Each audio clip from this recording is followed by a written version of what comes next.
ആരും വിചാരിക്കണ്ട.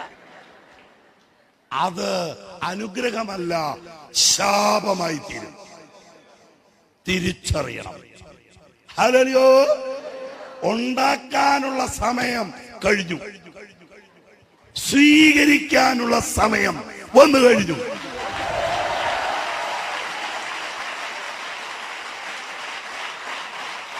ഹല്ലേലൂയ. ഒരു സംശയവുമില്ലാതെയാ സിയോൻ പ്രഖ്യാപിക്കുന്നത്. ഹല്ലേലൂയ.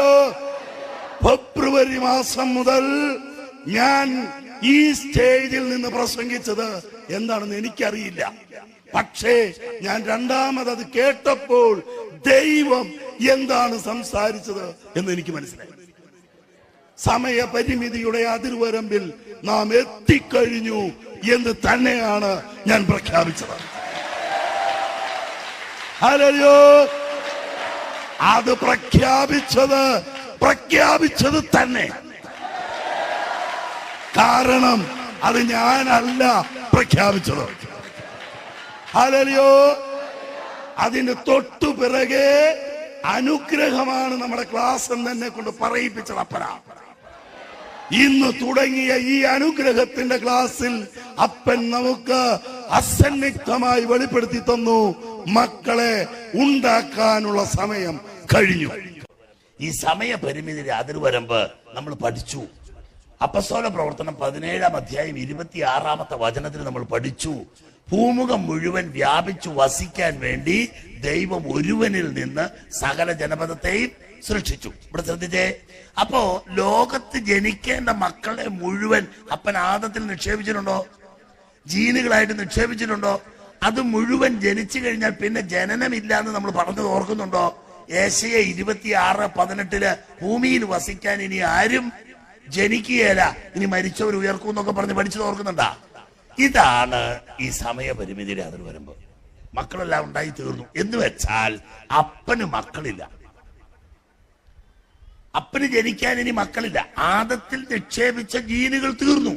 ആ ജീനുകളും അപ്പന്റെ കയ്യിലുള്ള ആത്മാക്കളും തുല്യവാ. അപ്പൊ അപ്പന്റെ കയ്യിൽ ഇനി ആത്മാവുണ്ടോ? ഇല്ല. അപ്പന്റെ കയ്യിൽ ആത്മാവും ഇല്ല, ആദത്തിൽ ജീനുകളും ഇല്ല. Praise the Lord. അപ്പൊ തീർന്നു, എല്ലാം ഫിനിഷ്. ഇനി മക്കളുണ്ടാവാൻ പാടുണ്ടോ? ഇല്ല. ഇനി മക്കളുണ്ടാവില്ല, ഇനി ജനനമില്ല എന്ന് പറഞ്ഞിട്ടുണ്ട്. മനസ്സിലായല്ലോ? അപ്പൊ ഇതാണ് ഈ സമയപരിമിതിയുടെ അതിർവരമ്പ്. ഈ അതിർവരമ്പ് കഴിഞ്ഞ് പ്രിയപ്പെട്ടവരെ, ഒരു സ്ത്രീ പുരുഷനും ശാരീരികമായി ബന്ധപ്പെട്ടാൽ ജീവശാസ്ത്രപരമായി അവർക്ക് മക്കളുണ്ടാവും. അവർക്ക് ജീവശാസ്ത്രപരമായി മക്കള്, അതായത് രണ്ട് മൃഗങ്ങളെ ഇണ ചേരുമ്പോൾ കുഞ്ഞുങ്ങൾ ഉണ്ടാകുന്നത് പോലെ മനുഷ്യൻ ഇണ ചേരുമ്പോൾ അവർക്ക് എന്തുണ്ടാവും? കുഞ്ഞുങ്ങളുണ്ടാവും. പക്ഷേ ഈ കുഞ്ഞുങ്ങളിൽ നിക്ഷേപിക്കാൻ അപ്പന്റെ ശരീരഭാഗത്തുമില്ല, ആത്മാവും ഇല്ല. അപ്പോൾ എന്ത് സംഭവിക്കുന്നു? ഈ കുഞ്ഞുങ്ങളിൽ മുഴുവൻ സാത്താന്റെ ആത്മാവിനെ കയറ്റും. സാത്താൻ നോക്കിയിരിക്കുകയാണ് ഇത് തീർന്നു കിട്ടാൻ. ഹല്ലേലൂയ. അങ്ങനെ ജനിച്ചവനാണ് യൂദാസ്. മനസ്സിലായോ? അത് തീർന്നിട്ടല്ല, തീരുന്നതിനും ഉണ്ടായിട്ടുണ്ട്. ഇപ്പൊ ലോകത്ത് ഇഷ്ടം പോലെയുണ്ട്. Hallelujah, hallelujah. അപ്പൊ ഇങ്ങനെ ജനിക്കുന്ന ശിശുക്കൾ, ഈ സമയപരിമിതിയുടെ അതിർവരമ്പ് കഴിഞ്ഞ് ജനിക്കുന്ന ശിശുക്കളിൽ മുഴുവൻ സാത്താന്റെ ആത്മാവാ. എന്ന് വെച്ചാൽ ഒറിജിനൽ കുട്ടിപ്പിശാചുക്കള് സാത്താന്റെ കുഞ്ഞുങ്ങളെയാ പ്രസവിക്കുന്നത്. ഹല്ലേലൂയ.